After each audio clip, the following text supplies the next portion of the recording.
Hello everyone, this is Shiny Noctales, and tonight I figured it'd be nice to do a very important video that I feel like is something I really should do.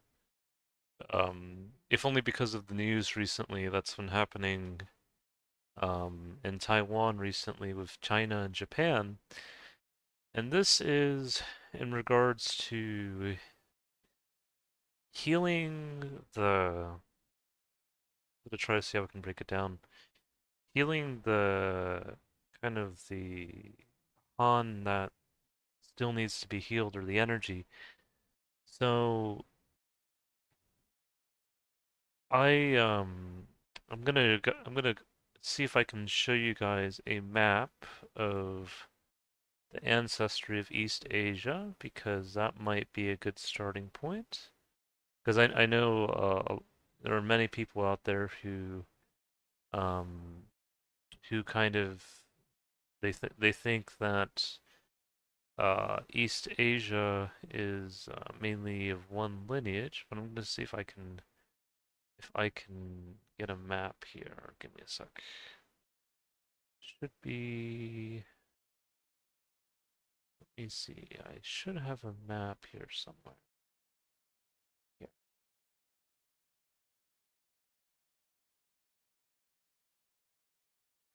Okay.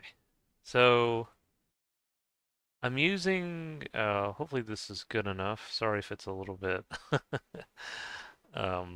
cut off there, but I'm using kind of like an example from. I watched this YouTuber called Izumi Kaya. Um, if you want to know more about her channel, you're more than welcome to ask me in the comments. And she kind of did a video regarding the ancestry of East Asia, where in this particular segment there were four main ethnic groups that she honed in on. One of them was Okhotsk, and Okhotsk is a group of people that are more related to Siberian people, and they are also related to I believe they're called the Ninva. Actually, they were the ones who um, that mixed with the Jomon in Hokkaido, and they became the Ainu. So essentially, there are Jomon people in Japan, and I'll mention Jomon as well. Jomon, they're essentially think of them as some of the very first people of Japan, or my dad would use the word Aborigine. But they've been in Japan for, I believe, over 10,000 years, 10, 12,000 years, probably maybe even a bit longer. And they were some of the first people that had lived in Japan even before the Ice Age started melting. And I'll kind of show you guys like a map of a maternal haplogroup related to them. I did it in my last video, but I can show it again if you guys are interested. Um, and so the Jomon are yeah, and I'll show you how like the main groups of Japan look like, because I know again sometimes people think all the Japanese look the same, but that's not entirely the case. It's a good thing actually. It's good, that they don't all look the same, because then you'd get sick, or you could have problems of inbreeding or many other things. But anyways, so yeah, so the Jomon are some of the first people in Japan.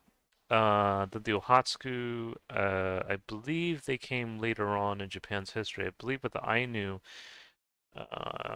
Kaya said that I think they came around 12 to 1300 Common Era, and then that's when they mixed with the Jomon, and maybe there could have even been a connection before that, maybe with the Emishi, potentially. I'd have to read more into that because I'm still learning a bit, trying to learn about Japanese history itself and the DNA and how it's connected not only to Japan but also the Americas and other parts of the world, because there were people with Japanese ancestry that didn't just only migrate to Japan and just that was the only place they migrated to. There were some that actually went to the Americas and they mixed with the native people there.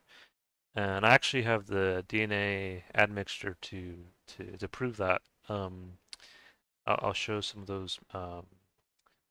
samples. And I think even Kaya mentioned something about that, about having South American native DNA, and that's because it's probably connecting to that Jomon or even maybe Yayoi ancestry, because there was also Yayoi.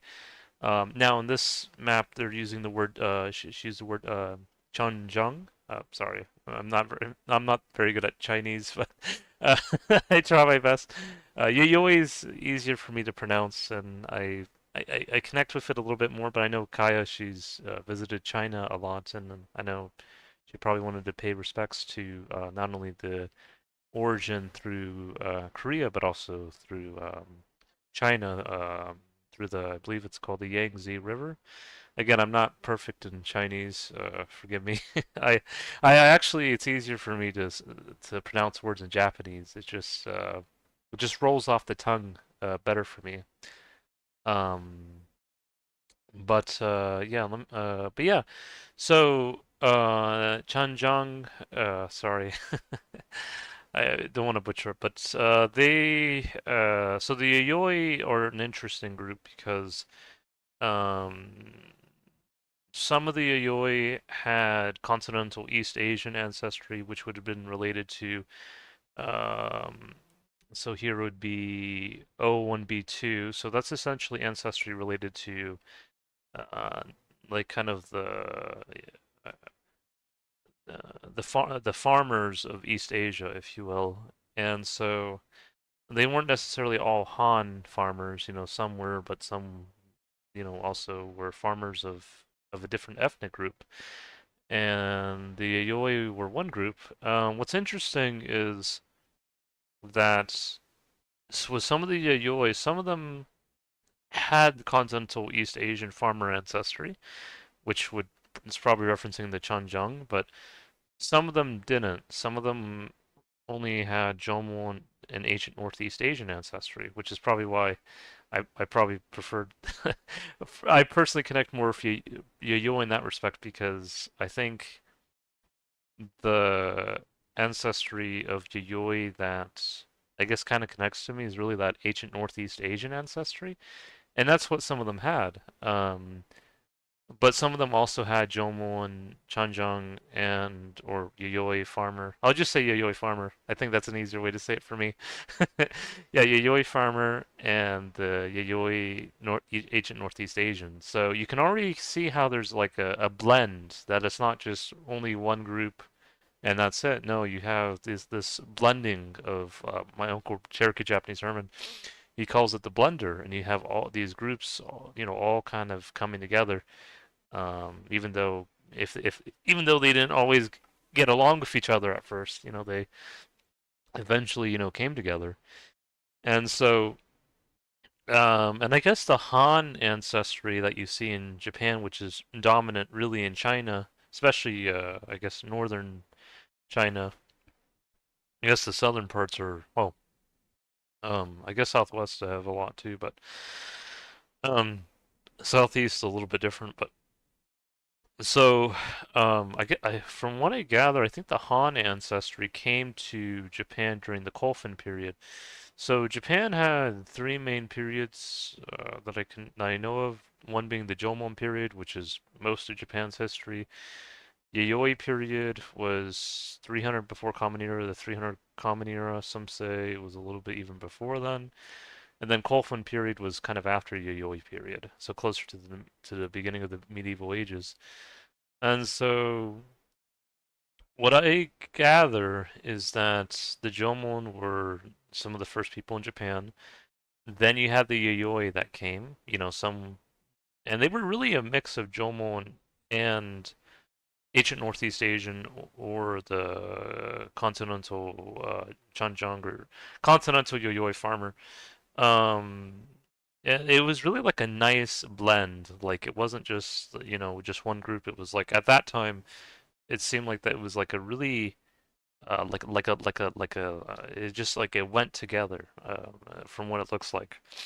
And what I learned about the spirituality of Japan is at first, they had well, the Jomon were kind of animists, and this might be the belief in that some of the Japanese have that spirits.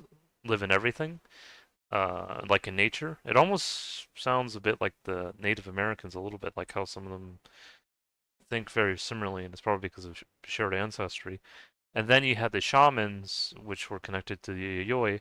Actually, one time there was a person who called me a Siberian shaman, which is kind of funny, but that's that's probably connected to the Yayoi or ancient Northeast Asian ancestry, which would pretty much check in, and that kind of added to that animism of Japan, and maybe that's where um, maybe that was like the beginning of kind of the like if you've ever seen the Shinto shrines. I've only been to Japan once, and it was years ago.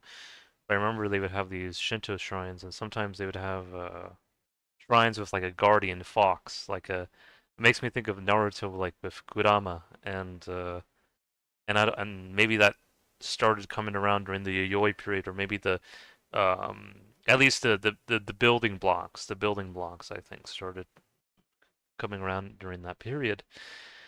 Um, and then it seems like the Han or the Kolfin. I watched some videos that the Han people of China, I think when they first recorded Japan, they kind of and this is more so during the when the Yayoi were mixing with the Jomon. It seems like they, and people can correct me if I'm wrong, but I think they initially saw them as kind of vassals to the Han, vassals to, I guess because the emperor saw himself as the emperor, and he probably, wasn't able to see beyond that. And so it's interesting because Japan has such a interesting history if you really dive deep into the kind of the ancestry. And out of Korea, China, or at least Han China, and Japan, it seems like Japan is really the most diverse. I know that might come as a shock to some people because, again, as I've mentioned before, some people they kind of paint this image that Japanese, they all look the same, they all are homogenous, and they think they're like carbon copies of each other. But that's not really true if you understand the truth of the ancestry and how it all kind of meshes together, of how it all kind of blends together, if you will.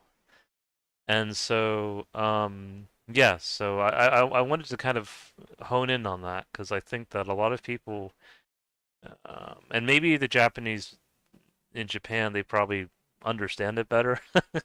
But I think a lot of people who, haven't really been to Japan or even haven't really studied much of Japan's history, they probably don't really know this. They probably just they just probably don't have really an idea. I'm gonna see if I can. Sorry about that. Let's see if I can get this to. I'm just trying to see if I can load this image here. It's sometimes it takes a little bit. Okay, that might take a.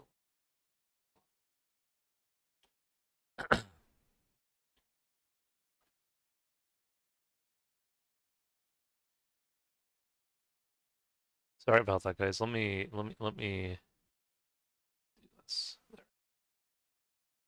Okay, so I guess we can start off with maybe some of the women, because they are, of course, part of Japan, and so you can see the women from the Jomon and the Yayois, you can tell they're pretty distinctive, relatively speaking. So you have the Jomon here on the left. These are four women. I guess they're seen more as of Jomon heritage. And then you have the Yayoi here, and they're of Yayoi heritage. And it's interesting because, the interesting thing about the Yayoi in particular, there are some Yayoi, it seems like their eyes are still, because I know Kaya, she would say that the Jomon's eyes tend to be like bigger and rounder. while the Jomon's eyes, I mean Yoyoi's eyes can sometimes be more like I don't know if she used the word slanted or something like that. But here they're um and maybe it's just the way they appear, but they're they are like a little bit, but not like there are some Yayoi that are really like you can tell like it's really you know more even more distinctive, and I'm not sure if that's because the ones that have more of the distinction with the eyes, if they have more Yayoi ancestry related to ancient Northeast Asians, that could be part of it. That could be part of it. Like for example, I'm gonna show you guys. I got so many images here. Okay, so here's an image of my great grandmother Lita. This is my dad's grandmother on his maternal side, and Taeko Shitama. And Taeko Shitama is, I believe she was born in Seattle.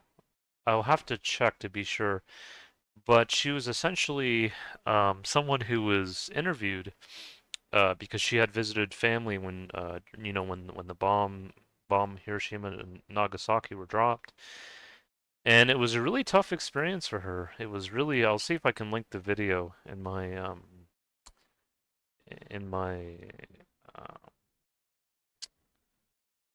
I've done it before, but I can always do it again if I need if you guys want to look at it. Um, and she was really upset about more so about the war than anything else because she was asked if she was upset with people from the U.S. and she seemed to be more upset with the war in general. But she was able to heal. She was able to finally kind of heal some of that heal some of that sadness. Whenever I use the word Han, it's not just referencing the Han ethnicity. I read that in Korea, specifically, Han can also mean like um, feelings of sadness or sorrow or resentment, or it could be even maybe anger.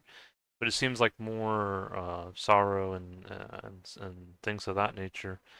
It's a blend of emotions. But she was able to heal that. She was able to move past that. She was able to lift herself up from that. And she ended up having a beautiful family, much like my great grandmother Lita. And she had this very similar smile to her. Like my uncle Cherokee Japanese Herman would always say, my great grandmother Lita always had this tranquil smile. And I believe Taeko Shitama definitely did as well. And so it's interesting to share because, my great grandmother Lita, she wasn't born in Japan proper. She was at the time born in a country in Latin America called Colombia. But there must have been something in her ancestry that kind of connected her to Daeko for all the way from Japan. Um, as you know, the interesting about DNA is no matter where you go, your DNA goes with you. And so that's probably how it was for her. And they just when I saw Taeko Shitama, I was like, this is like my great grandmother Lita. Like they have I felt like if they came together, they would have gotten along so well, I believe. Another instance of this is my uncle Cherokee Japanese Herman and Nobu Uematsu, who's one of my favorites Final Fantasy musical composers. And this is another case where I tell myself, if these two came together at a coffee shop in Tokyo or somewhere else, that they would just I feel like they would get along so well that um like I could see them laughing with each other like in a positive way.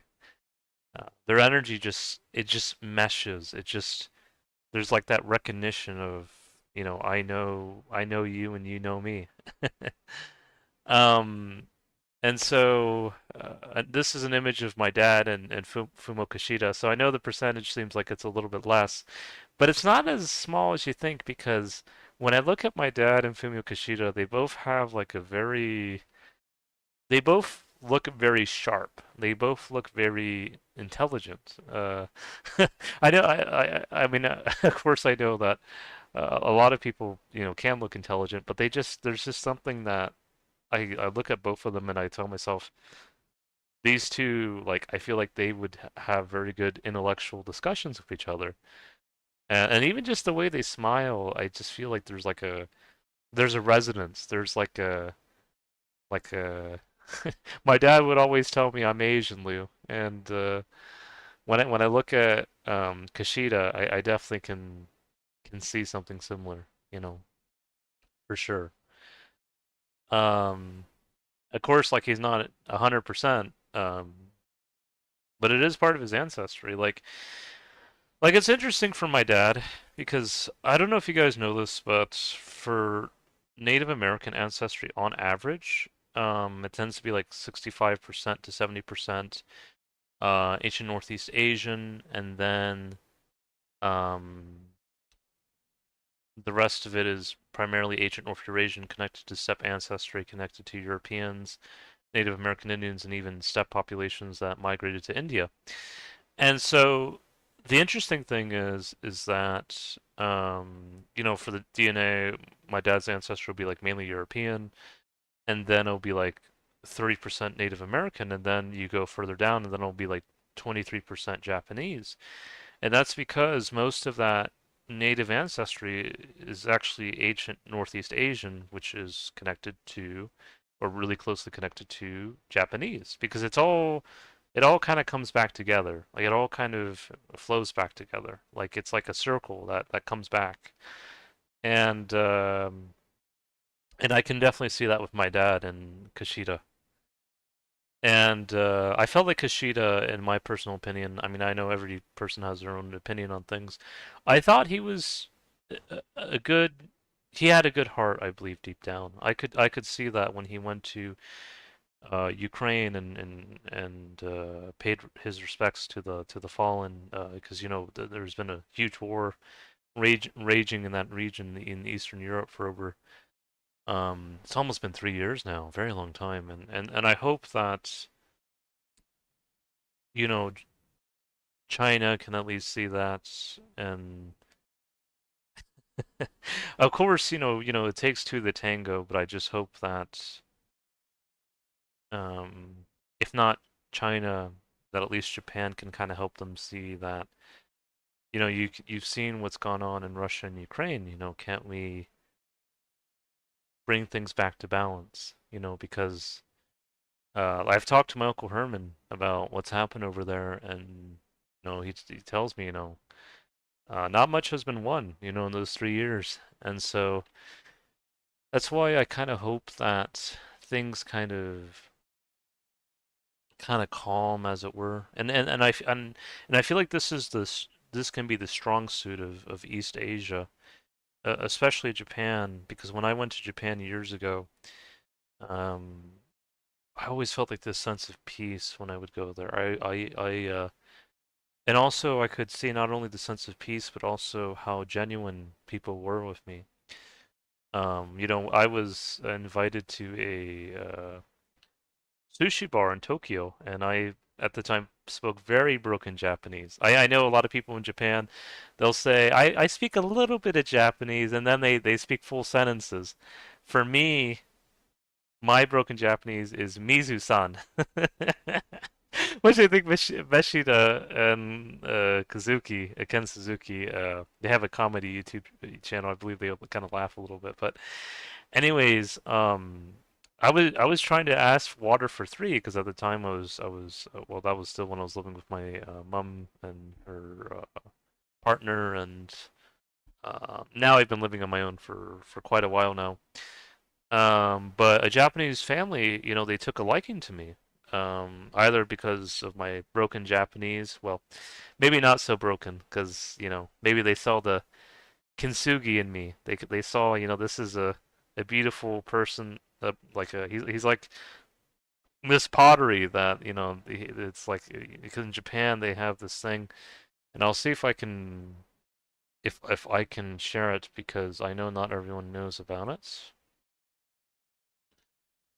Um, So like this, yes, yes. So they probably saw me and they said, you know, who's this? Who's this person? You know, who's this guy? We feel like we know him. And so kintsugi is the Japanese art of mending broken objects, and they usually use gold or silver lacquer, I believe, and other elements to sometimes fix it. And they believe when something has suffered damage, at least in this description, and has a history, it becomes more beautiful. And so they probably looked at me and said, "Hey, I'll show myself here later. We want to get to know him. We want to share our time with him." And so and that's what they did. They invited me to eat with them, and they even shared some food with me, and they were, I could say, very kind, but they were above and beyond for sure. And the thing is that um, I think it's important to recognize that we all can make mistakes. We all can, struggle. We all can, do things sometimes that we wish we could have done better. And I really feel that for Japan now. Like I saw recently the news with one of the Japanese diplomats who went to China to try to kind of smooth things over. And when he came out of that room with that Chinese, I think, foreign minister, the Japanese diplomat was kind of looking down, and it felt like when I was looking at him, it's like he wanted to say "sumimasen, sumimasen, sumimasen, sumimasen," which means sorry in Japanese. And the thing is that it's important to recognize that. I'm going to try to see how I can say it. That what has happened. It's in the sense that sometimes people will make mistakes. People will sometimes do things, even if not themselves, their ancestors, that they wish they could have done better. And I think all of us, have some of that in our history. But if I was there, I would tell that Japanese diplomat, know that it's not all your fault. That we make mistakes, and there is a way to heal. There is a way to heal that han. There is a way to heal that sadness, or to heal the energy. And I believe the Japanese, they will be able to eventually do that. I think it's going to be a bit rough for a wee bit, and that's why I've been thinking about visiting Japan. I've been wanting to visit Japan again, but now with everything going on, I think maybe it might be better for me to wait. I know some of the Japanese were saying, because first they were saying, we're getting too many tourists. We're getting too many people coming, and but now they're kind of like, yay, like. But I can't blame them in the sense that, no, because, and I only say that because I was watching how packed some of those streets were, especially in Kyoto, so very packed. And now I think recently I saw a video of the streets recently, and it's a lot more calm. It's a lot more. There's a lot more air to breathe in between, and um, but I know that probably the Japanese would have wanted that to have happened in a different way instead of it being happen in the way that it did. But yeah, so I'm gonna see if I can share a photo of myself. So this is a photo of me. Um, this is I took this photo recently. I felt like it was a good photo, just kind of like the smile, and of course I'm showing my teeth. But yeah, so for me, if you guys kind of want to get an idea of how Japanese I am, I'm predominantly of European descent, and so the Japanese ancestry I have, I can actually even, because I've already shown it before, but I can show it again.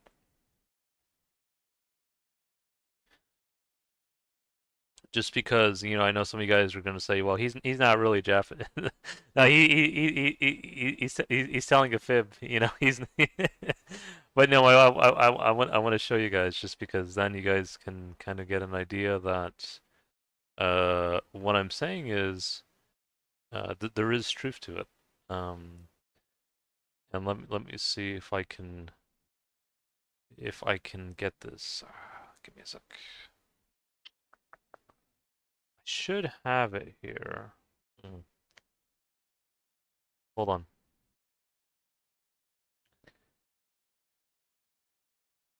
Don't worry, we'll find it. Uh, oh, okay, no, no, no. I think I know where it is. I know where it is.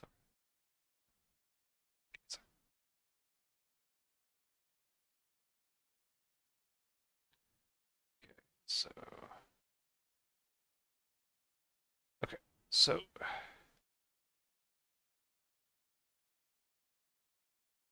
okay, where is the other one?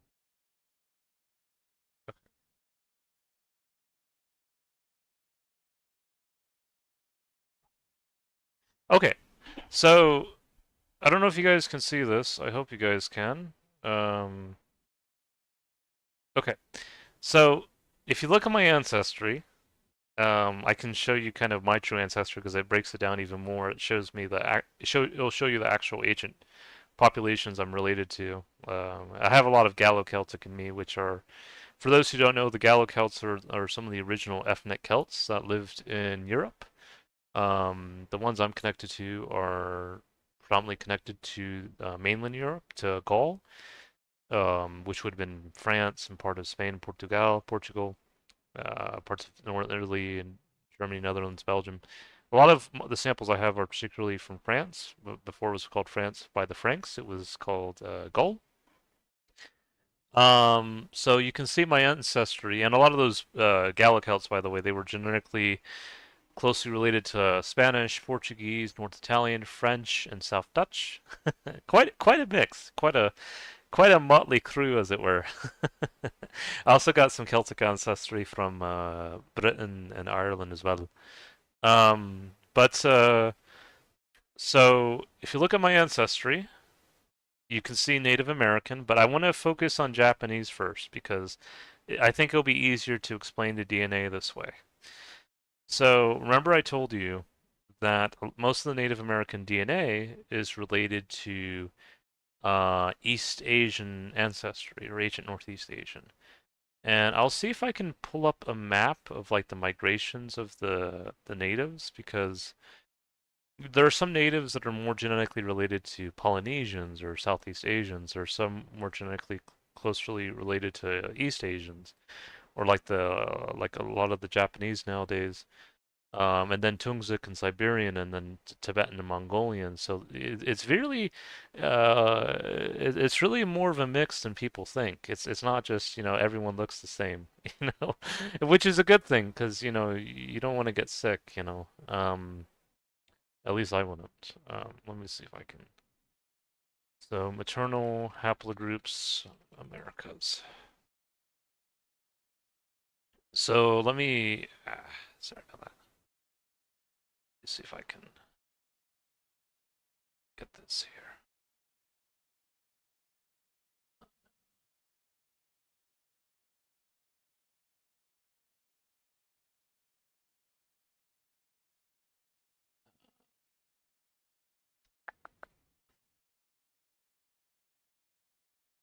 Give me a sec. Sorry about this, guys. Let me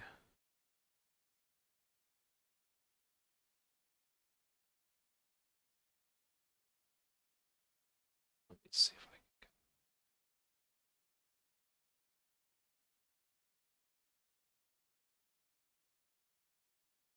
Okay. Okay. So if you look at the ancestry of the natives here, you'll see that um, the DNA of um, okay, so the maternal haplogroup D, and let me pull up a map of East Asia as well because that way that will make things even easier to kind of compare for you guys. Paternal haplogroup. Because I know Kaya, she specifically did a lot of the paternal haplogroups of the East Asians, and I know, that's also an important thing to factor in, but I kind of want to go on the maternal side because this is also equally important as well. Let me see. I can pull this up.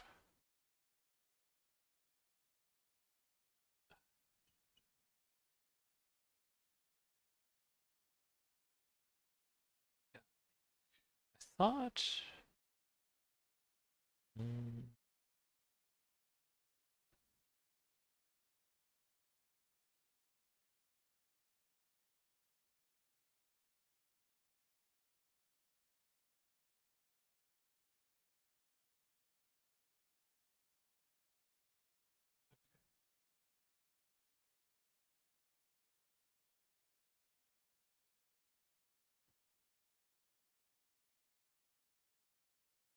okay, let me look. Let me look.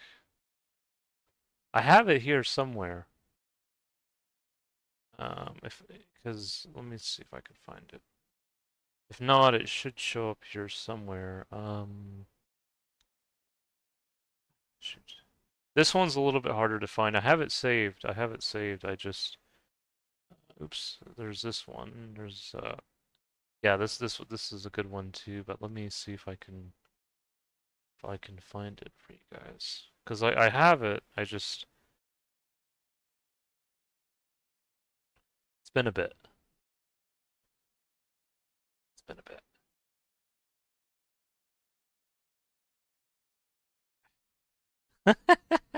It's okay. You know what it is? Sometimes I just I don't like I try to I try to put it all together and sometimes it just kind of sometimes it takes a bit. Okay. Okay.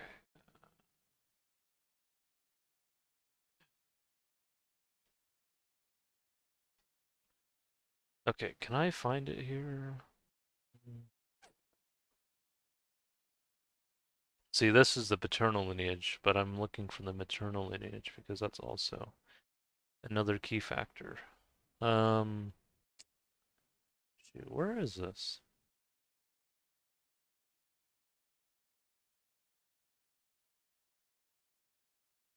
Okay, there's that.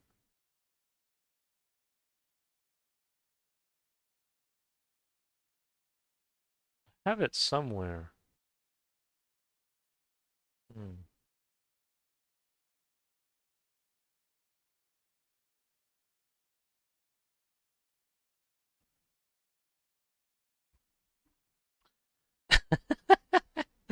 We'll get it. We'll get it. I don't know.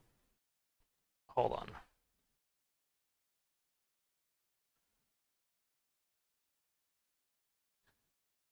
There should be a map here, like a really good map. Is this the one? Yes, this is what we're looking for. Okay. So, shoot.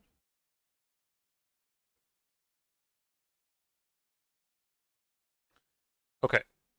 Uh, okay.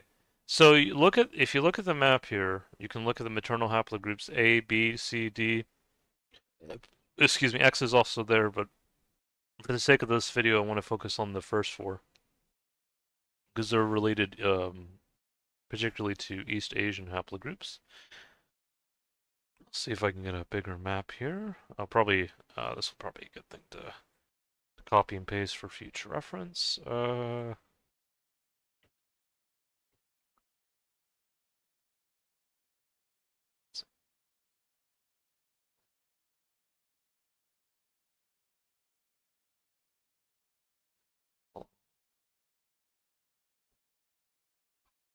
Okay, so you can see that the maternal haplogroups A, B, C, and D, which are connected to the ones here. And this is probably where a lot of the East Asian ancestry comes from for the natives, but also for like my dad and I, of what we inherited is really from well, my mother's is predominantly European, so it probably wouldn't really have come much from her. She probably has a little bit of like, um, because there was one time there was one patient that thought my mom was Japanese, and my mom could have had because I have like some Avar Ruron samples that have maternal haplogroup D, I believe, from like the medieval ages, so I could have gotten some from that too. People migrate, but yes, but they also went to the Americas as well, so they kind of went full circle really. And so, but yeah, but probably a lot of it would have also come from my dad's grandma or from my great grandmother from my dad's maternal side. And so you see here, um, the maternal haplogroups you see A is dominant in the north, especially up here. Here, North Amerindians, Southern Dana, people who came from north down south, and then it kind of a little bit further south.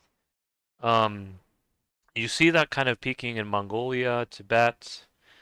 Some people mention that some of for example, the Navajo or Diné people, particularly in the southwest, they wear turquoise, and I believe the people in Tibet do that as well. I'm not sure in Mongolia. I think they do as well. I'm not 100%.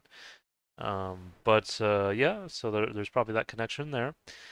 You also have maternal haplogroup B, which you see in the southwest and also in Mexico.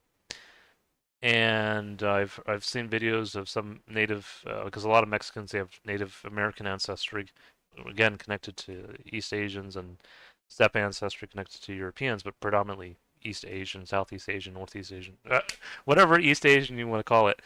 And so, I watched this Mexican comedian at times called Fluffy, and he said when he went to Hawaii and their maternal haplogroup is predominantly maternal haplogroup B, I noticed in Okinawa that it's also there's a higher there's a some of the Okinawans have a higher percentage of maternal haplogroup B as well. There's actually an Okinawan was born in Argentina, and I thought he was Mexican until he said no, I'm like 100% Japanese or whatever, 99% from Okinawa, and I'm like okay, now I get it, probably because of that maternal haplogroup B. And he said, when he went to Hawaii, the guy from Mexico that he felt like this is my family, these are my people. And I'm not sure how if the Okinawans or other Japanese feel similarly like when they go to Hawaii. I know there's like a lot of people of Japanese descent from Hawaii. I don't know if most of them are Okinawans or most of them are Japanese from further north. I'm sure it's all connected in some way. But yeah, that's haplogroup B, and you can see that haplogroup kind of peaks in well, Taiwan is one area, and I'm not sure if this is with because I read in Taiwan their ethnicity is mainly Han, I think, but they also mixed with like the Austronesian people that were there because I think the Austronesian ancestry that came from Southeast Asia kind of peaks in Taiwan, and then the Philippines. So that's probably why some people call some Mexicans they look like Filipinos, probably because of that maternal haplogroup or part of it. Um, so you really see a lot of that further south, that haplogroup B. Um, you see a little bit of it in Japan. It really actually peaks in South China and Korea, interestingly enough. So that is something interesting to note. But yeah, and then for that haplogroup, you can see it a lot, and also it's a part of the Andean region. Some of them have it as well. Some people in the Amazons, but it seems like it peaks with the Southwest natives, like I guess in the Southwest of the Americas of the U.S. Then you have haplogroup C. So C is an interesting one because I think this is related to like the Invik people or Tungsik or kind of like the origins of shamanism, if you will. And I guess it's C and D are kind of connected because if you look at Siberia, a lot of the Siberian groups that have C also have D. So it's kind of like they're both kind of connected, like Northeast Asian ancestry.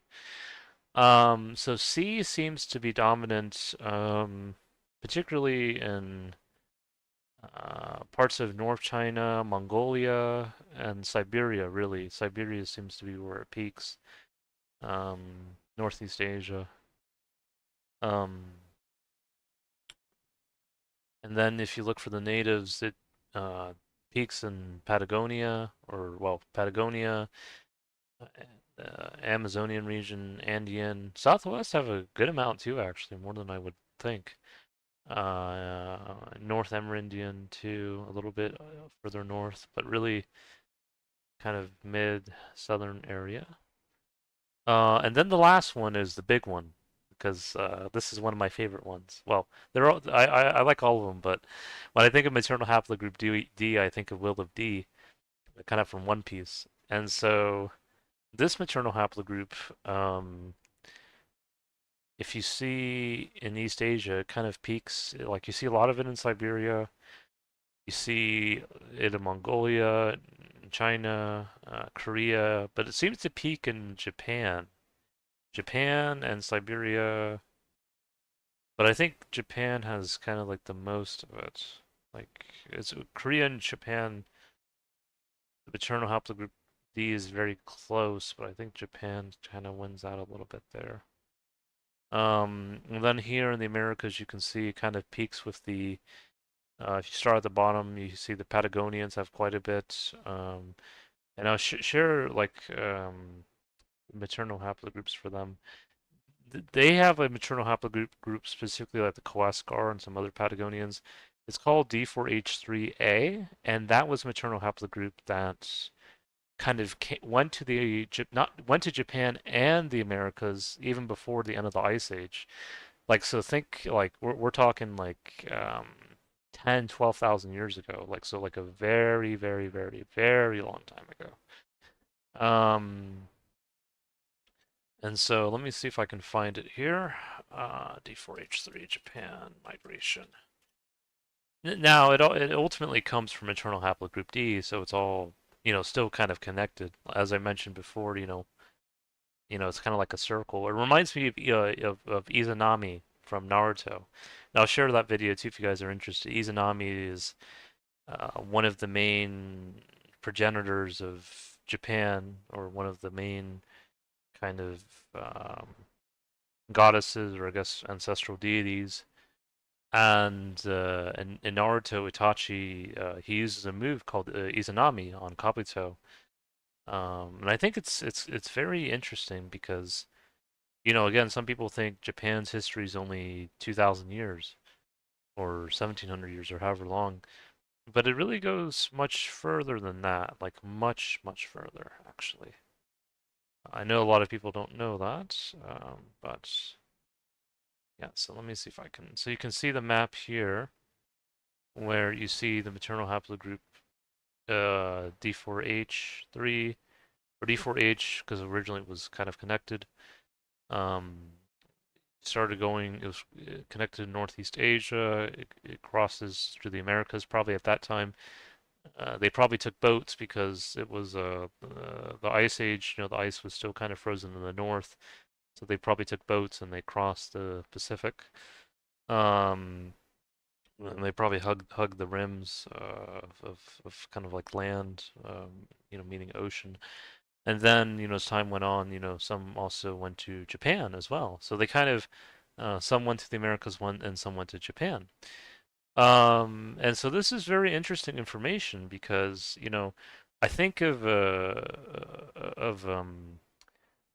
watched this YouTuber named Nomad Push, or originally his channel name was Homeless in Japan. And what's interesting about his channel, well, there's a lot of things that are interesting, but I'm gonna see if I can get this for you guys, because this is really, because the Patagonian elder, he's got not the Japanese elder, he's kind of like an Aikido elder, or some call him an Aikido master, but he's very versed in the art of Aikido, and I will see if I can get an image here. Sorry about that. See if I can get it.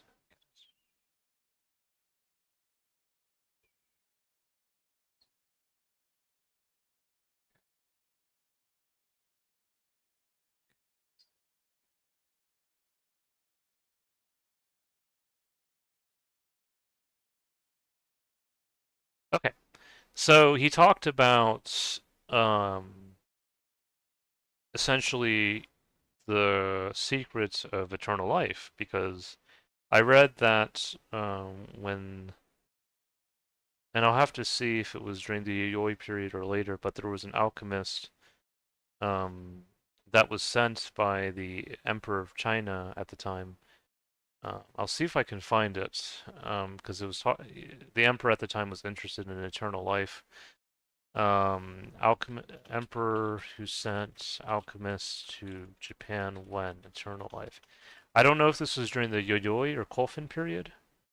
Um, oh no no, so it was during the Yayoi period. I don't know if that's how some of the continental East Asian ancestry got in there to Japan. Um, maybe and maybe even some of the Han. Or well, there was probably Yayoi, continental East Asian ancestry, but maybe even some of those people who left maybe had more Han, continental East Asian ancestry. Okay, so they might maybe some of them even went earlier. So I'm not perfect in Chinese, so it's a lot easier for me to pronounce Japanese words, but I'll try my best. Qin Shi Huang, the first emperor of China, sent the alchemist uh, Shu Fu on a quest to find, yeah, the elixir of eternal life in Japan. He was sent to Japan and he never came back, which I don't blame him. Probably, if only because probably at that time, if the alchemist came back and he didn't have that elixir of eternal life, who knows what would have happened to him. So thankfully, he found a new home in Japan. And at the time, it was I guess they believed that, or I guess the Han at the time. I believe that were these the Han, or I have to see. Uh, Han.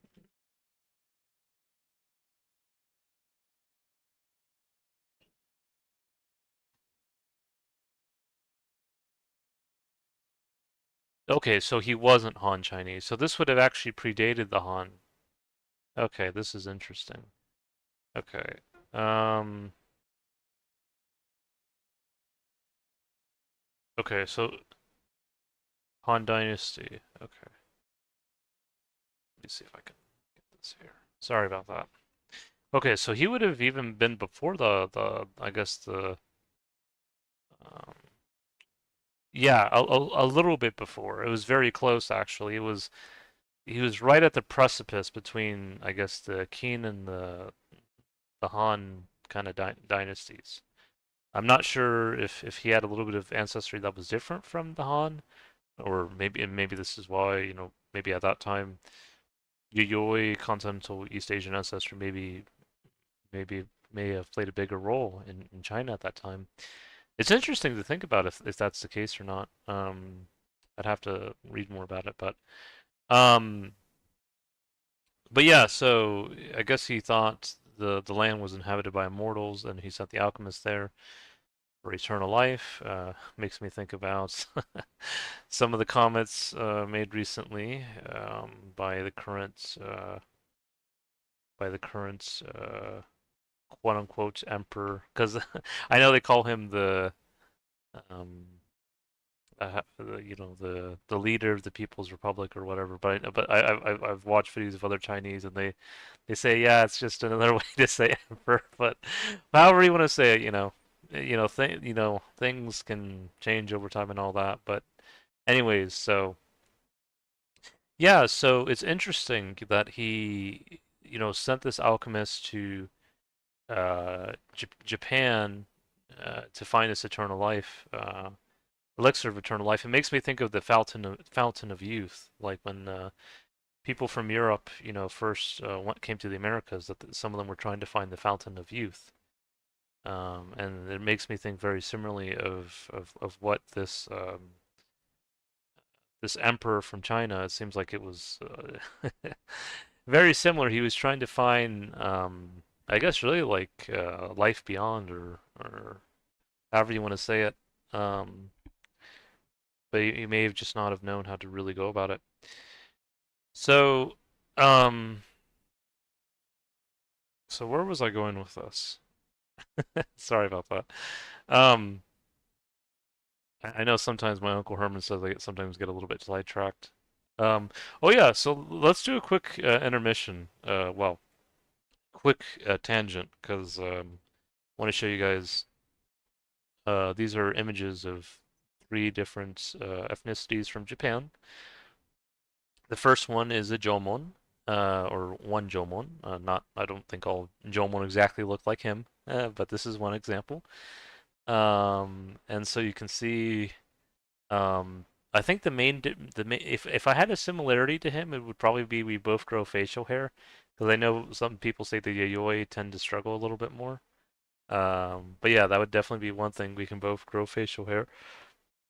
And then this is a person of Jomon Yayoi ancestry.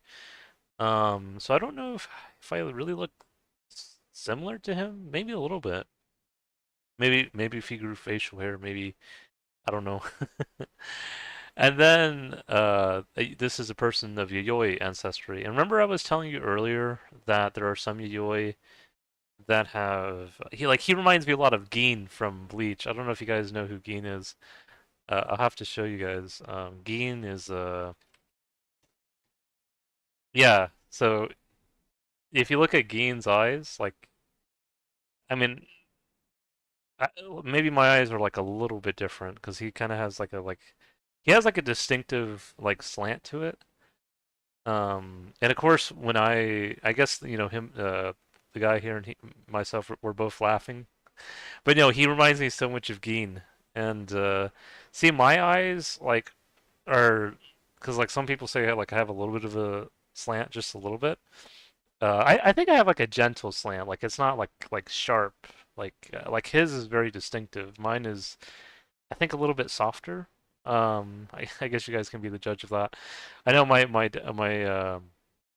dad's partner Julie would always say like that. My dad sometimes when she would look down at him like he looked very like Asian because of his eyes. How like they have like kind of like a she calls it a slant, but yeah, anyways, so um yeah, like mine like I feel like if he and like if I look at him and I because I know like I'm not 100% Japanese, I know it's only part of me, but I think what him and I have in common, well, we both have a great smile, I would say. I think that's something we both share in common. Um like I think like uh, even if like the slant shape's not the same, I feel like the eyes, like just how our eyes look a little bit, like there is something in common there, like a little bit, like something that complements each other. And then of course, um, yeah, just like the overall energy. Like I feel like him and I mean, like he might say, "Whoa, like this guy, why does he look a little bit similar to me?" Not in a bad way, but no, like I think he and I would probably would have a good laugh. And it could be a little bit of it could have come from my great grandmother Lita, because if you look at her, again, she looks very similar to Taeko Shitama, and she has a distinctive, her eyes are very distinctive. Of course, like my great grandfather Cleves is too, actually. But yeah, like it's really cool, because and Gin is like a wild card, like in Bleach. If you guys have ever watched the anime, if you guys haven't, I'd highly recommend it because he's kind of like the person that you think he's smiling all the time, but then like deep within those eyes and that smile, there's a lot more to him. Um, but yeah, no, he is a really interesting one. Uh, and so but yeah, you can see like how the Japanese can look very different. Like here is the Aikido elder, and he looks very similar to the Patagonians. And that could have been just because he has that, as he calls it, the eternal life. Instead of drinking an elixir and saying, "Okay, I'm immortal now," like that emperor like he wanted to do, or even how the recent leader in China, if you want to call him that, how he wants to find his own path. The Aikido elder kind of saw it differently in the sense that he said, eternal life in his eyes is the new life that comes, whenever um, you have children, and he kind of sees, he'll sometimes say, you are the younger version of your father, like in particular, maybe even your mother, or however you want to say it. And so for him, eternal life is that continuation of not the same body or the same, uh, however you want to describe it. Like he kind of, I guess the way he describes it is your offspring is kind of the eternal life, or your spirits, or that's the continuation of, some might call it the rainbow of DNA, or in addition to. And so eternal life here would be, you look at the Patagonians, and some of them have, they left, they have maternal ancestry that left Japan, like, or that Northeast Asia around 10,000 years ago, and yet here they are. They still look very similar to this Japanese elder, even after 10,000 years. So that would be like an example of eternal life, because even after 10,000 years, they're still here. You see? Or, there were still people that look similar. And so, and you can see the same thing with the there's other groups of Patagonians too, some that look like this, and then some that also look like this. This would be more so, some of them would be connected to the Kaleskar. And I love their story because they have a story that says they had a son and named him Rainbow. And I believe that is so healing because, Uncle Herman and I, he's been with the Cherokee in North Carolina for over 4 years. And, right now there's a big battle between the Cherokee tribe and the Lumbee tribe about, who gets to be native and who gets not to be, or who gets to be federally recognized to claim a check or benefits. And I just tell him, whether you're 25% or less or more, whatever, the ancestry still goes on with you. And I told him, I watched a YouTuber named Kinko Ito, and she had such a. She also reminds me a bit of my dad too, just like the way she kind of speaks. I feel like her and my dad would get along so well, kind of like him and Kushida.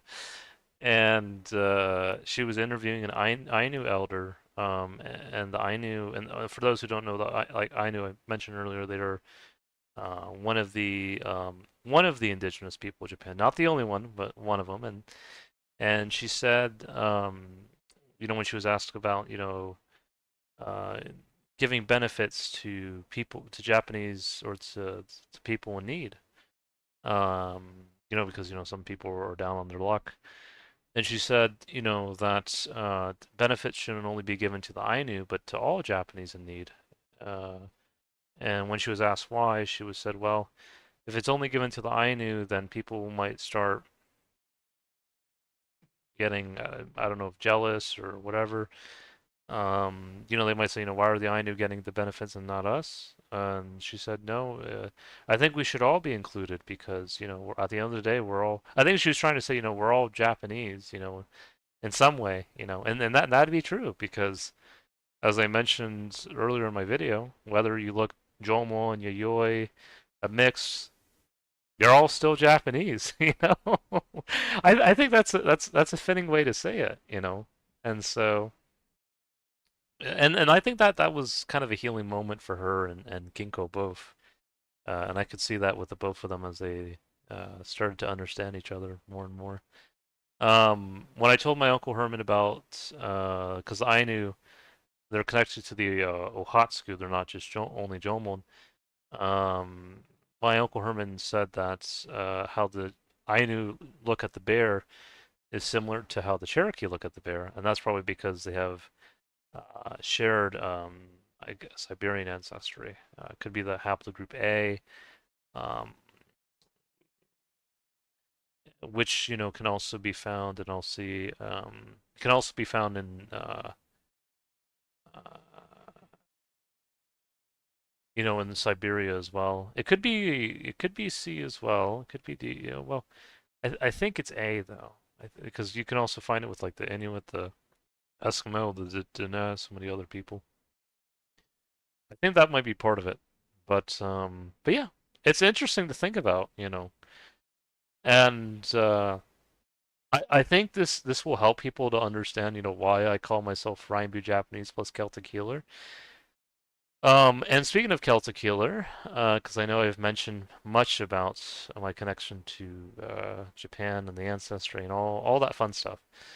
Um, and I can even show you guys. These aren't deep dive samples, like so. It's not like any matches found on the chromosome level. These are just like matches I've gotten via genetic distance. And you can see here there are matches from Mexico from 1700. Um, you can see this person is a mix of, he probably had some native in him too. Saka, well, it's all connected. Saka, Sasahan, Mongol, yeah, Mongol horde. It's quite a rowdy bunch. Yeah, Jomon, Chola. I remember Chola was, I guess that's why they have those temples in Mexico that look so similar to what you would find in southern India and Southeast Asia. Because I always thought to myself, how did they get those like temples in uh, in Mexico? Like if you look at the Tamal temples and the Mayan temples, like because people say they try to come up with all kind of things, but you look at the way that the Chola or the Tamal people in South India, Southeast Asia, because I guess it extends to like Southeast Asia too, because I think they went to, I don't know if it was like Laos or Indonesia or Malaysia or different countries in that region. Um, some of my other viewers may know that region better than I do.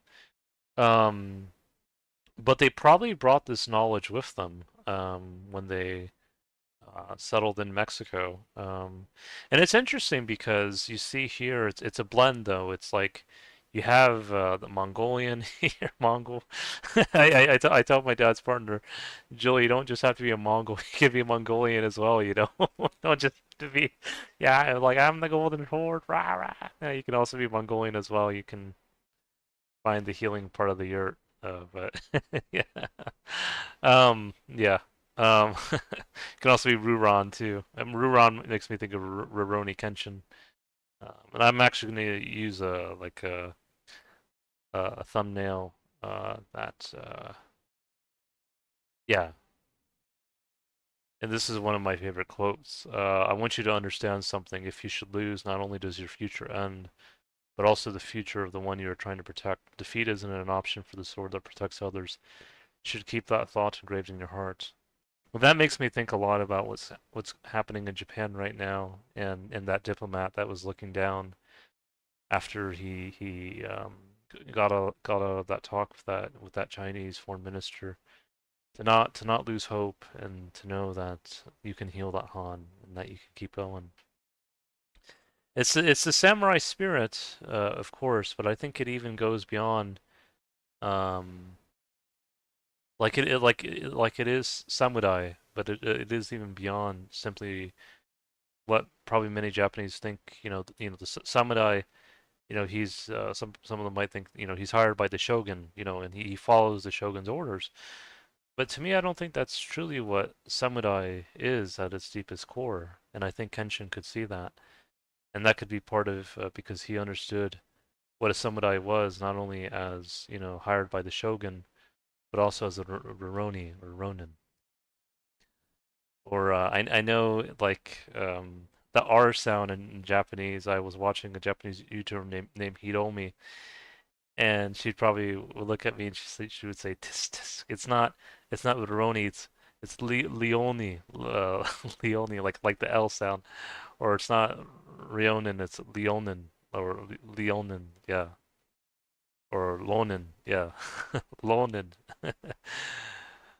Luoni, Ruoni, yeah, but but Meshida told me this might counter Hiromi just in a fun way. Meshida would say, the Japanese, they might cut you some slack if you don't speak Japanese 100% correctly. So, that might be like kind of like a fun kind of tongue-in-cheek kind of. You don't just have to say um, Lonin, Lonin. You can also say Ronin, Ronin. And that could probably help them pronounce their R's better because I know some of the Japanese they struggle with their R's. And interestingly enough, some of the natives do too. It's funny to think about how they how. So I know some of the Japanese they'll try to say um, the R sound and then it'll come out like a different way. So it's not just Laichu, it's also Raichu. And then I know some of them will say, no, it's Laichu. And I'll say, no, Raichu. And so it's kind of fun to think about. Um, but yeah, so this wasn't a deep dive match. It was just like an ancestral match. It just shows you how people were mixing with each other at the time. So I'll show one with Jomon and the other with Yayoi because there's both. Um, so here you see this individual was connected to ancient Japan, Saganji, Japan. I learned Saganji is a little bit north of Tokyo, I believe. Okinawa, I know Kaya has mentioned a lot about that. Andaman Islander is another one because they say Jomon, the haplogroup D, that there's like a shared connection. Ancient Malaysia, another connection. I think she would say Sundaland, so maybe there's a connection there. Mongolia, Uyghur. I know some people say that sometimes the Japanese mix with other people. Sometimes they look like Uyghurs, or maybe there's a connection there somewhere. Um, Denmark, interestingly enough, pre-Columbian indigenous Rocha, so that would be like another native group. Ruron, Avar, yeah, a lot of that. Late period ancient Egypt. That makes me think a lot of Kazuki Takahashi. So for those who don't know, Kazuki Takahashi wrote Yu-Gi-Oh! Or the anime Yu-Gi-Oh! And it originally was based off a lot of on ancient Egypt, and so maybe there was some kind of connection there because you can see it right here. Maybe a connection with the Jomon or something like that. And then you can see here there's a lot of different groups that's connected. Uyghur, Hazara, a lot of Central Asian, Uzbek, Karlopak, Turkmen, Kyrgyz, Sedano, that's a native tribe in Southwest, Kazakh, Central Asian, and then it just kind of expands on that.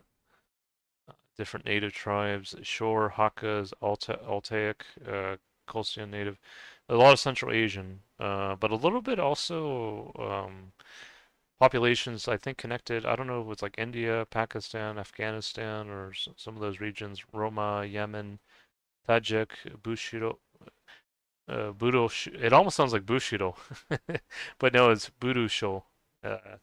Pathon, Makarani. Um, like an interesting mix of individuals. Um, and then here there's one, interestingly enough, this was during I guess the Aztec period in Mexico, but I guess not all of them were genetically 100% Aztec or however you want to say it. Like they were probably different groups that came in as well. And so here you can see this was an individual that was mixed with like Saka, Avar, Hungarian conqueror, Yayoi, a Mongol horde. So it makes me think of like a lot of my dad's partner would say Hellraisers. Let's say these are definitely a rowdy bunch. I know people sometimes look at Yayoi and say kawaii, but no, this was probably more than just kawaii. Well, it says here Miztec, Aztec City. But this individual was, I think, a little bit genetically different. You can see here North Amerindian, which is connected to a lot of the Alaskan Athapaskans or Diné people. Altaic, Kazakh, Hakkas, Karlopak, Kyrgyz, Shor, Ninvi, and Ninvik. That's connected to the Okhotsk, with connected to the Ainu. So that is an interesting one for sure, or at least a group closely related. And maybe some connection with the Emishi as well, potentially.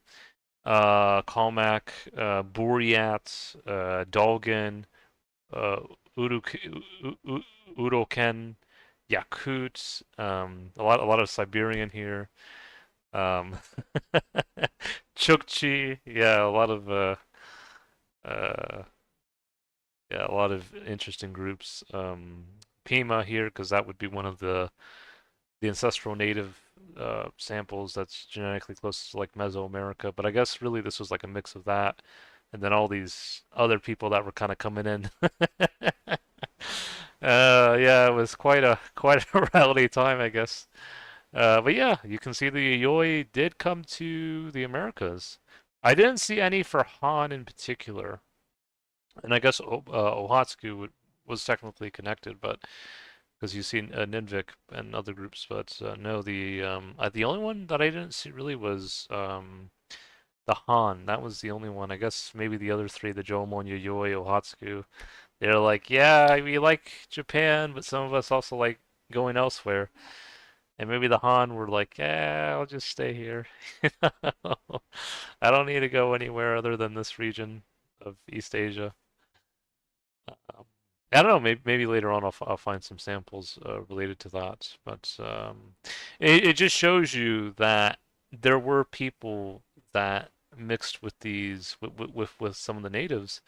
And even though I don't have any deep dive matches, particularly that matches these specific native matches, my dad did have one from like Montana from like 12,000 years ago, and that did match with the maternal haplogroup D4H3A, which was like the one that went into Japan and the Americas like 12,000 years ago. So there is that, there is that, and maternal haplogroup D is connected not only to the Yayoi but also the Jomon. So it kind of makes me think of Izanami, or kind of like how Lita. This might be one reason why she looks closer to like a modern Japanese woman who could have been both Yayoi and Jomon. And so if you look at my DNA, I kind of have like a mix of like again a lot of Celtic, Gallo-Celtic, Sequany, Burgundy. There's many ways you can say this. You can say Burgundy, or in the French would say Burgundy, or well, I know some French have a particular way of saying things, but one way you can say is Burgundy. Um, Belgic Swasiones, Celtic, Germanic, Aurelian, Mycenaean Greeks, Trojans, Celtic connection, Roman, Pannonian, Aurelian, Lombard, Scandinavian, Etruscan or the Etruski, pre-Roman, contributed to the Arch, and then the Avars connected to Ruron, ancient Northeast Asians, Shanbei, who also were said to have been connected to the Northern Wei dynasty, who also introduced Buddhism from that area of China to Korea, and then from the Bakje, and then from Bakje to, I think that's how you say it, to Japan, or that was one of the centers. Celtic Scordisci, Saxon, Cenomani, Celtic Cenomani, Danish Viking, Nemethes, Celtic, Macromani, Germanic, Frank, and then I have and then I have other groups here too. Yeah, yeah, I have even some ancient Egyptian, Phoenician, and it makes me think of like the Yu-Gi-Oh movie with the three bonds, where like one was Kenna, the other was Phoenician, the other was ancient Egyptian. It's really cool though. Like I love that film. Like Kazuki was just like he was ahead of his time in his own way. Like he was great. And so yeah, I yeah. And so here are some of my deep dive matches.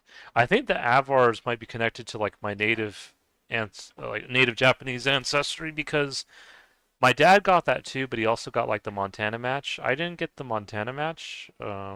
Maybe I'll get something else in the future, but I did get a lot of the Avar, and I think the only the only way I think I could have gotten that was from the native Japanese American ancestry, because I think that's where most of the East Asian would have come from. You can see here some of the Avars in Rurouni did mix with the natives, or you guys already did see some of that, but there was some more like here from Bering Strait. It's the Avar Hungarian conqueror Saka, related to modern day Eskimos, or you can also say Inuit, East Greenlander, Arctic, Chukchi, Haida, Pacific Northwest. Um, a lot of interesting stuff. I live in the Pacific Northwest, by the way. I love this region. It's just I love the rain. It's always so calming, and you can see how they mixed with different groups. Like you have the Alaskan Athapaskans, who came a little bit later. Indigenous people of North America, Mayans. Really interesting stuff. Really, uh, I mean, I didn't get any deep dives for this, but um, so the only thing I can think of is maybe the Avar Ruran somehow is connected. Um, and then the one with the Shanbei was the Ruran, which were the said to be the ancestors of the Avars. Um, Sukhoi, Greenland. Here it is. Connected to Kat, Sukhoi, Selkup, Altaic, Tuva, Yakugars. I love the name Yakugar. Like it's like I don't know why. Hakka shores. Yeah, a lot of interesting groups here. Karyaks. Karyaks makes me think of Seven Samurai. Like I'll see like an image of the Karyaks, and it makes me think of that film. Let me see if I can find it. Karyaks. Yeah, this makes me think a lot of Seven Samurai. A lot here. Because just like the way the fortification is built that they're living in, like seven samurai. Like it makes me think of like a lot of the dwellings, like a lot of this. Yeah, similar. I love that film, by the way. um. So yeah, so like a lot of interesting stuff here. But yeah, so let me go back to the deep dive. I just want to show you guys this real quick. Maybe I'll show you guys my dad first, and then I'll show you mine.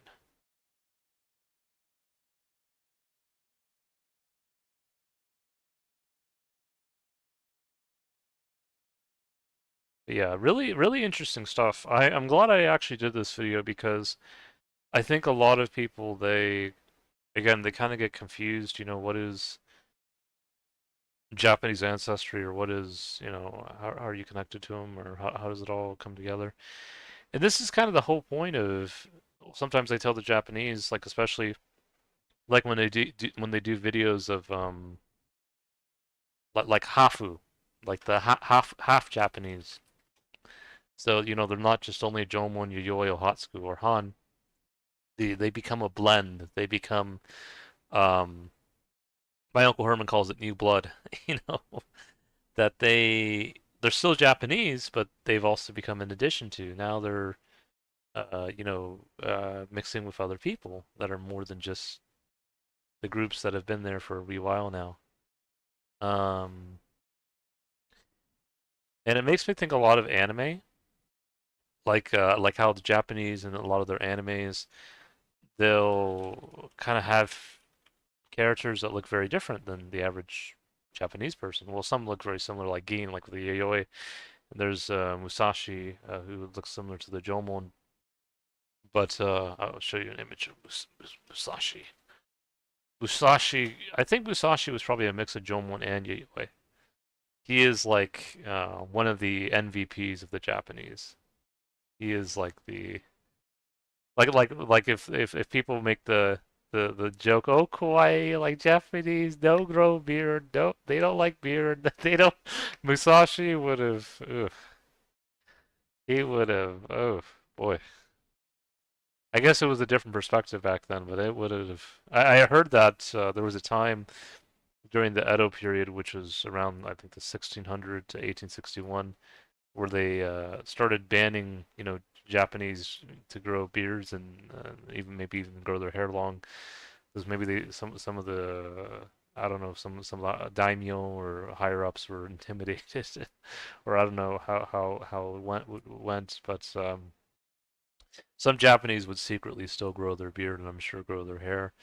And so during the Meiji era, when that ban was kind of finally lifted, there were a lot of samurai who rejoiced and they would grow their beard out and hair long again, and that was really cool. And I actually read the manga Vagabond. For those who haven't, it is a really good manga. It is. Actually, I had an old friend named Jess. She would call herself medieval Japanese Scottish, and I believe she was connected to the Tsimshian tribe, Pacific Northwest. She was actually the one who kind of recommended the manga to me, and it was superb, uh, to say the least. And so it is. Yeah, and I think she would always say she looked similar to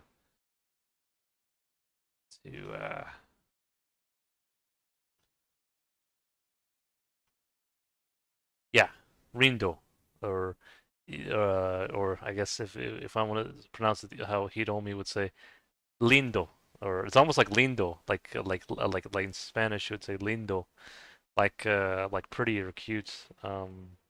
Yeah,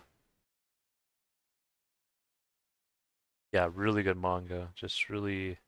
And she was beautiful, by the way. Even though Jess, sometimes she would say, "You're lying to me." No, I thought she was beautiful. But yeah, like it is really something to kind of think about, to kind of understand that really, um, yeah, just this is the whole point that I'm talking about how people can look different, that they don't just all have to. Well, even the Japanese, they haven't always just all looked the same. And if you look at the anime characters, you can see how many anime characters look very different. And now you can start to see that too with the half Japanese. It's almost like anime characters coming to life. Or anime coming to life. I know it might sound weird, but to me that's how I kind of look at it. You can have people that can all still be Japanese, but they can also be, as my Uncle Herman would say, in addition to. So now it's not just okay, we're all just going to be only Han, or like maybe in China, like maybe they're still working on that. Now we're only going to be Han, or just one Han policy or whatever. No, it's we can be Han or Yayoi or Jomon or Okhotsk, but we can also be a lot of other things too. And I think that's what the Japanese are starting to fully realize. And I think Korea is slowly catching up. I think it might take them a bit more time because I know Korea. I think some of their ideologies, they kind of want the Koreans to be one race. They're not really, anyways. They probably don't want to hear that, but yeah. But I think things will change for them too. I think things will change. But I think the Japanese are really kind of like the pioneers of out of the three, out of China, Korea, and of course Japan itself. Um, so let's see here. Okay, I'm gonna show this because I got this as well, but I was pretty close to it too. So this was a match from China from over 5,000 years ago. This was connected to like uh, it sounds almost like Heian, but they call it Henan Province, which I think is kind of Henan Province is. I'll have to see what part of China that is. China is such a big country, but let me see if I can find it. Let me see if I can get a map here.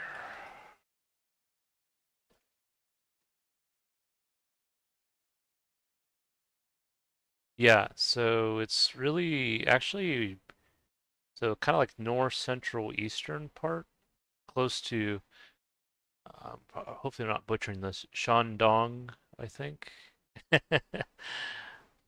I think Meshuda speak and Suzuki can speak Chinese better than I can, but uh, yeah. So it's like it's not that far away. Like it's more inland, but it's not that far away from South Korea or Japan. It's just a little bit more inland. Um, this sample is interesting though, because my dad and I both got it. Not a deep dive match, but it just shows you that connection to East Asian ancestry. I think her maternal haplogroup out of China, Japan, and Korea is most frequently found in Japan today. Out of those three countries, I think it was actually entered like into like the middle to late Jomon period, like 4,000 years ago or something like that. But at the time, this individual was like a mixture of like Germanic, Celtic, Gallo-Celtic. Really interesting. It seems like somehow, some way, European admixture got there and mixed with this. Maybe I guess whoever the ancestor was. It makes me think a lot of Izanami was of East Asian descent, um, connected to Japanese and of course other East Asian groups, but frequently found in Japanese. You can see she's connected to Spanish, Portuguese, Puerto Rican, North Italian, and French. And I know how some of the Japanese and I think even Koreans and Chinese, I don't know which one outdoes the other, but I know Japan is really big into French culture, or at least when I went to Japan years ago, they would have cafes where they would serve like I guess what they thought French food was, and it was really good, by the way. I don't want to downplay that, but yeah, they have a. It kind of reminds me like if in France or in the U.S., like if they had someone that was crazy about sushi, and he said, I'm gonna make sushi better than the Japanese themselves. That's how I think like how the Japanese are making French bakery. Like I'm gonna make that sushi better. Like it's like there's a Japanese guy who's being interviewed and he said if you want really good sushi, have three amigo sushi in Mexico. And so like I guess some of the Mexicans they're the ones saying, you know, we're gonna make the sushi better than the Japanese themselves. So it's kind of funny to think about. But yeah, so you can see it even at this time. When this was before the birth of the Yellow Emperor. The Yellow Emperor, I think was like one of the first main emperors of China. Goes back 4,700 years ago, long, long time ago.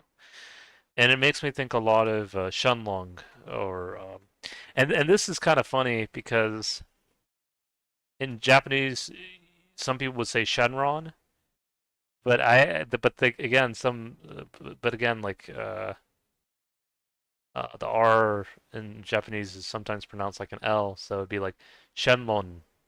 So it's so instead of like Shenlong, it's like Shenlon or or Shenron or Shenlon, but it's very close, and it makes me think a lot of Shenlon or Shenron or I like Shenlon.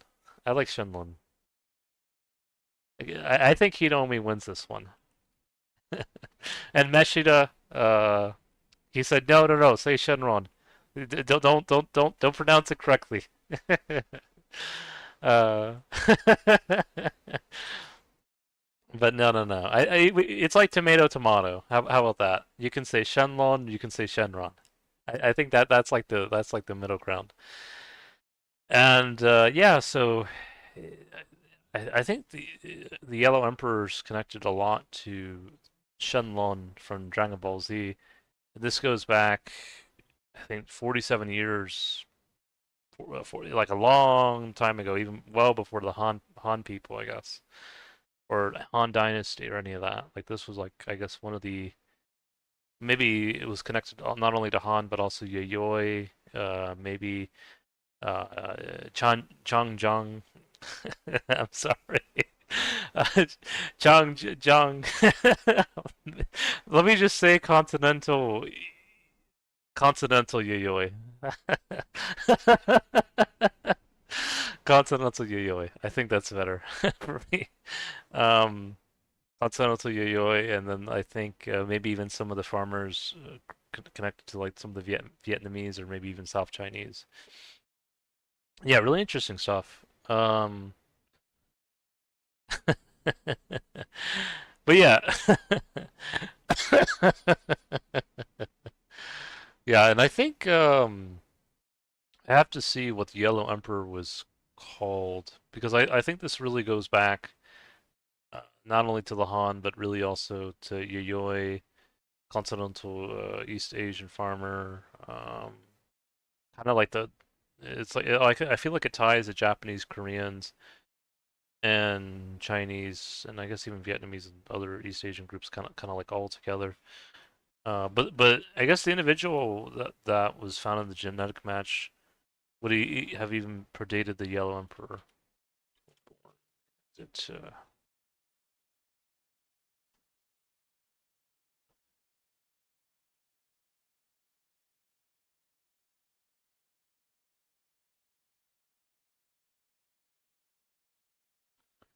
yeah, so yeah, connected to Shenlong. Yeah, it makes me think of the dragon, from Dragon Ball. Um,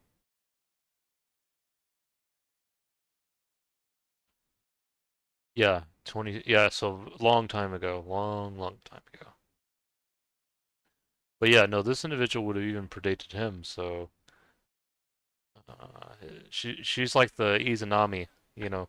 It's like Kabuto is like, I'm perfect, we only need one Han here. And then Itachi he says you don't know the true power of the Izanami. Like it makes me think a lot of that. And so but this was probably much later in history. Um but yeah, so let's see if I can.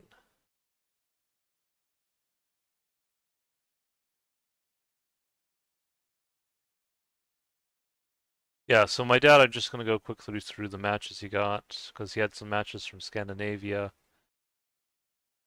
Well, it's probably some from my great grandfather Cleves and his father Sigifredo Senior. You can see Etruscan, Phoenician, a little bit Celtic, a lot of Celtic, Gallo Celtic. I'll just quickly go through these because I don't want to go on too much more. Just kind of want to quickly show them.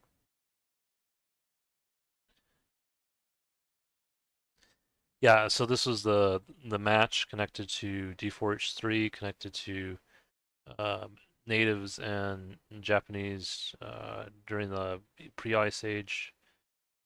The maternal haplogroup is connected. You can see the groups here. And in the Tlingit, Pacific Northwest, they'd call him Shukaka, which means man ahead of us. But of course, there's a man after us. You can see all the different tribes here. This is before, I think, Central Asian admixture, because you can see later on there was more of that, and even Jomon Yayoi. But I think this was like the very, very, very, very, very beginning. So here's the Burgundian. So yeah, I'm just gonna quickly go through this because I don't want to spend too much more time.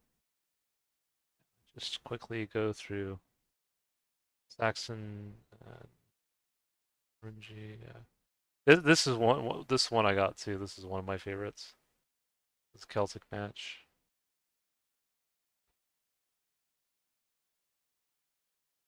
And so it just shows that, you can still be Japanese, but you can also be so many other things.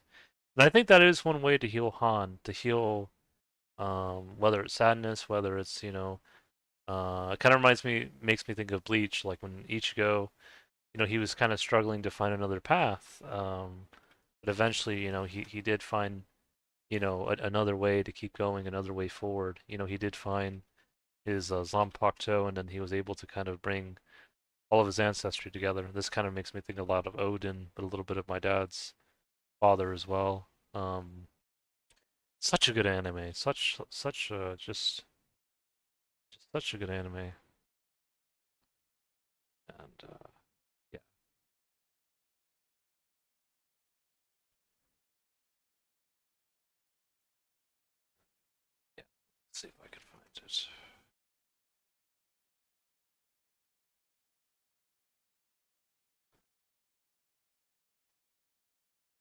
Yeah, I'll have to find it.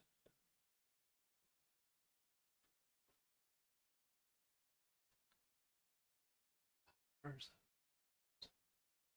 Yeah,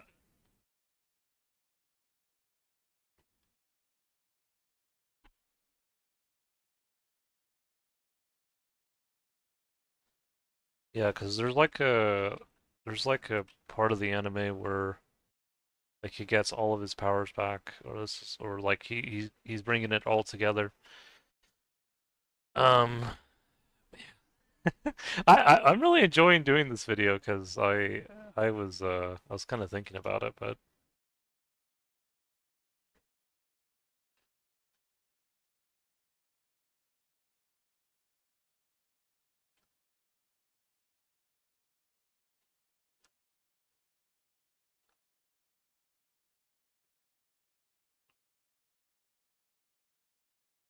yeah.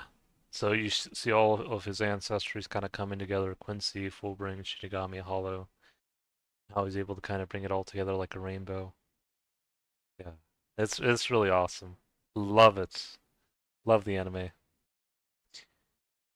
And so you can see again, my dad is like a. This reminded me a lot of Zangetsu. He was satisfied for Odin. Yeah, lot of interesting stuff. Celtic.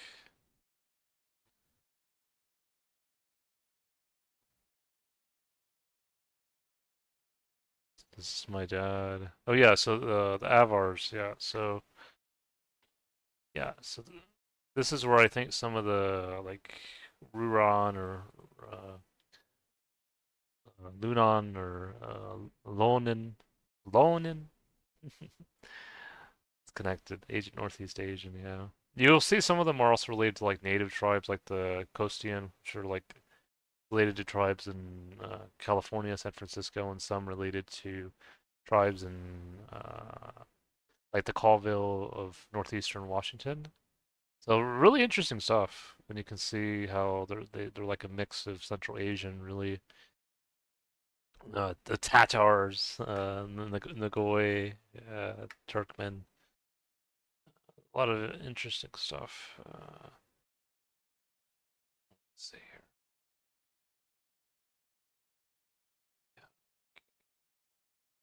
But they originally came from like the Ruron, which I showed you were connected to the people in Greenland like 4,000 years ago in Northeast Asia. This is just when they started mixing with more and more people. And then J2B2, by the way, goes back to like I think the progenitor of it, the paternal haplogroup, goes back to Mycenaean Greece and Troy actually. So for those who don't know about much about Greek history, there's the Trojan War, and you had the Trojans and the Akkadian Greeks, and this was kind of like a mixture of it. Like the Akkadians might have been, some of them might have Mycenaean Greeks. Some may have been more dominant Akkadian, some might have been more dominant Aurelian or Trojans, and then but they were really a mix, Anyways, they were kind of like brothers and sisters, if you will. And then the Aurelians kind of went on more so with the Celts, Celtic healer, but also the Akkadian did too. But the Aurelian even just went a little bit further as well. Well, they both did, but yeah, it's some people might call it a family feud, but we all come together, eh? And yeah, so I think this is where the progenitor of that, because I think what happened is the Avars originally had like other ancestry, like more connected to like natives, East Asians, Mongolians, all that. Some R1A, maybe some R1B. Um, from further east, and then when they came to Hungary, they probably the men probably maybe some of the men kind of became kind of took the reins, as it were, no pun intended. So but some of them do have like East Asian lineages, like D4J, I think is found in Japan, Northeast Asia. So you can see that I think a lot of the East Asian ancestry also came from like maternal lineages too, and they kind of mixed with like European lineages, and they kind of mixed and matched. And this is the Colville, by the way, related to natives in northeastern Washington. But yeah, really interesting. This was around the medieval ages. I think my dad got one that was like really close to like,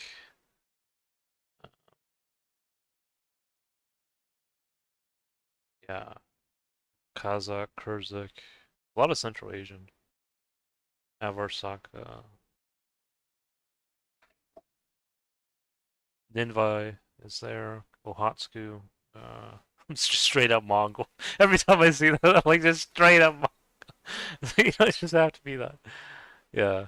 Oh yeah. Oh, so I don't know if I've maybe this was updated. Because I know again we're quite a motley crew. My dad calls himself well diversified, and he calls me well diversified as well. But yeah, it is a motley crew. It is quite diverse in a good way. In a good way. I feel like I'm the anime that came to life. like like the Japanese, they wrote an anime character or the Questcar in Patagonia. They're like, you know, I had this fantasy of this guy, you know, and he came to life and he became the main character. And then the Japanese, they're like, you know, we're gonna write this guy. Oh wait, how's he here? You know. So yeah, that's kind of how I think about it, and it's kind of cool to think about. You know, I think it's quite some Meshida might say quite comedic, but in a good way, in a good way, in a good way, ultimately in a good way. Yeah. This image reminds me a lot of Ancient Magus Bride from it's like another anime that I really love. I think it's based more in Britain. Love the anime. Just a superb, did a superb job on that. Welsh, Southwest English, Orkney, quite a mix. Yeah, and then you can see there were like a lot of steppe people that I think that kind of intersected like the natives, East Asians, Japanese, all that. Really interesting stuff. Udmurt.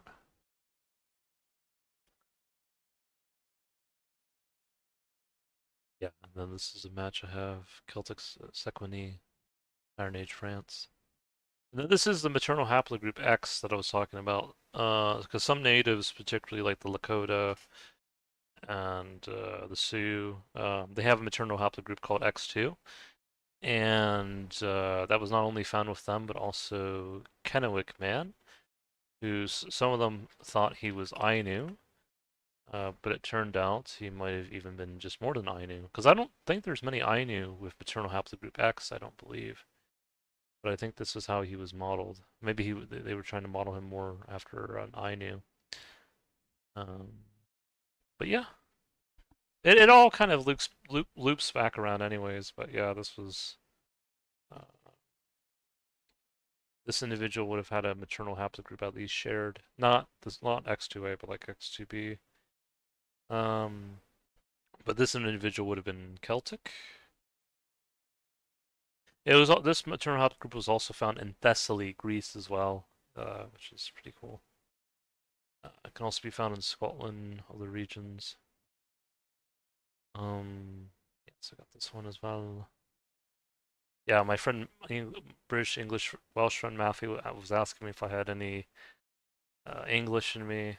Maybe she was also talking about like Saxon or Frank Anglo-Saxon, any of that. I got a little bit. I also got some like Celtic from England as well, or Britain, Ireland connection. I got this one, Bell Beaker.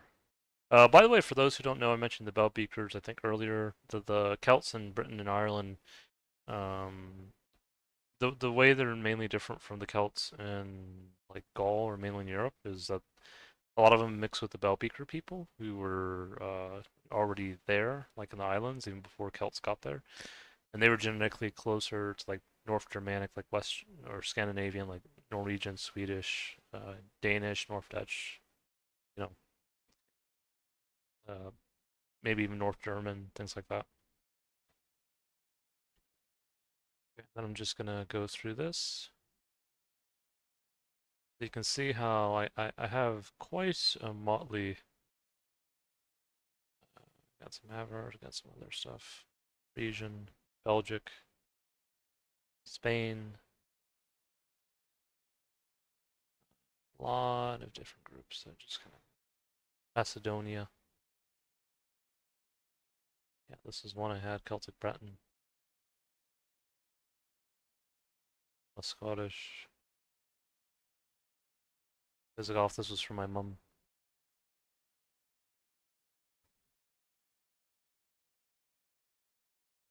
Visigoth, Etruscan. Quite a motley, even Greece, Italy.